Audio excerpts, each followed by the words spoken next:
ॻाल्हि चांडियो चवे दुनिया मतलब जी यार बस कूड़ो कंदा हिन प्यार अब्दुल रहमान गोमती चवे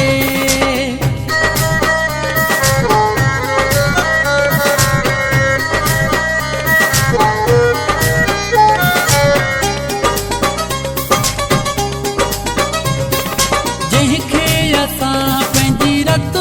ॾिनी मूंसां दोखो करे उहो यार वियो जंहिंखे असां पंहिंजी रत ॾिनी मूंसां दोखो करे उहो यार वियो साह खां वधि जंहिंखे चाहियो हुयो साह खां वधि जंहिंखे चाहियो हुयो टोड़े मुंहिंजो एतबार वियो जंहिंखे असां पंहिंजी रत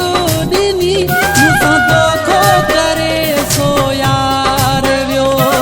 जंहिंखे असां पंहिंजी रत ॾिनी मूंसां दोखो करे उहो यार वियो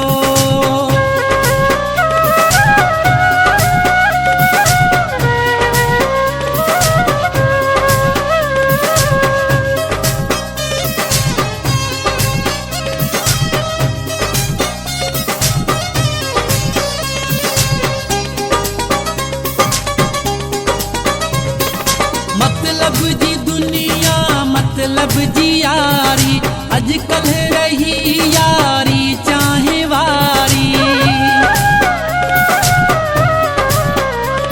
हाँ मतलब जी दुनिया मतलब जी यारी अॼुकल्ह रही यारी चाहे वारी मालिक मुझे खे सिर जो कयो मालिक मुझे खे सिर जो कयो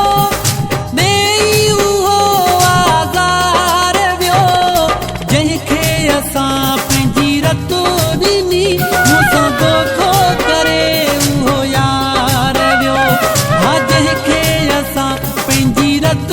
ॾिनी मूंसां दोखो करे उहो यार वियो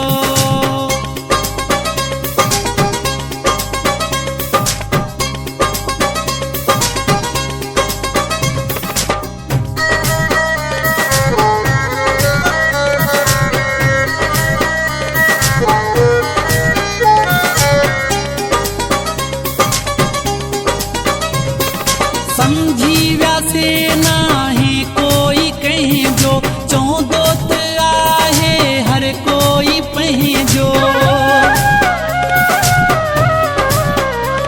हो समझी वियासे नाहे कोई कंहिंजो चवंदो त आहे हर कोई पंहिंजो जंहिंखे सिखायो खिलाइण हुयो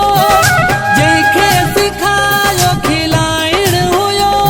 रोआरे उहो दारोदार वियो जंहिंखे असां पंहिंजी रत ॾिनी मूंसां दोखो करे उहो यार वियो हा जंहिंखे असां पंहिंजी रत ॾिनी मूंसां दोखो करे सो यार वियो